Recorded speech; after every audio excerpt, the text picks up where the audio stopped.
श्री स्वामी समर्थ. बघा, प्रत्येक घरामध्ये म्हटलं तर पितृदोष असतेच. पितृदोष असते, कुठले कामं पितृदोष ज्या वेळेसला लागते त्यावेळेला कामं मार्गी लागतच नाही. कामं बिलकुलही मार्गी लागत नाही. आपण कितीही करायचा प्रयत्न केला तरी ते कामं होत नाही. मग यावेळेला अशा वेळेला आपल्याला कुठली तरी पूजा, मग आपल्याला काय करायचं, पूजा करायची, नारायण नागबली विधी करायची. मग विधीला खूप वेळ जाते, आपल्याला कुठं जायचं, त्या सगळ्या गोष्टी आपल्याला खूप तडजोड करावं लागते. मग आपण काय करायचं, घरच्या घरी आपल्याला पंचमहायज्ञ कसं करायचं जेणेकरून आपला पितृदोष भरपूर प्रमाणामध्ये कमी होईल. तर मग आपल्याला काय करायचं आहे, आपल्या सकाळी आपल्या दिनचर्या झाल्याच्या नंतर आपल्याला थोडीशी साखर, चिमटभर साखर ही मुंग्यांना टाकायची आहे. थोडीशी चिमटभर साखर.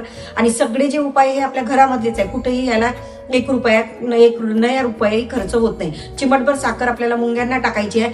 त्यानंतर आपल्याला एखाद्या कागदाला तूप लावायचं, थोडंसं पेपरला वगैरे तूप लावून तो कागद आपल्याला जाळून टाकायचा आहे.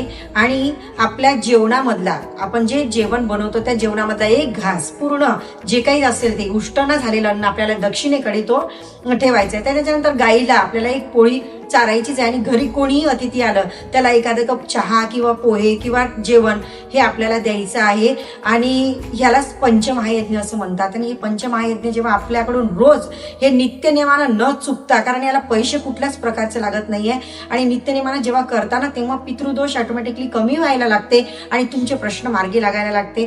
व्हिडिओ आवडल्यास लाईक करा, शेअर करा आणि कमेंट बॉक्समध्ये श्री स्वामी समर्थ लिहायला विसरू नका. श्री स्वामी समर्थ.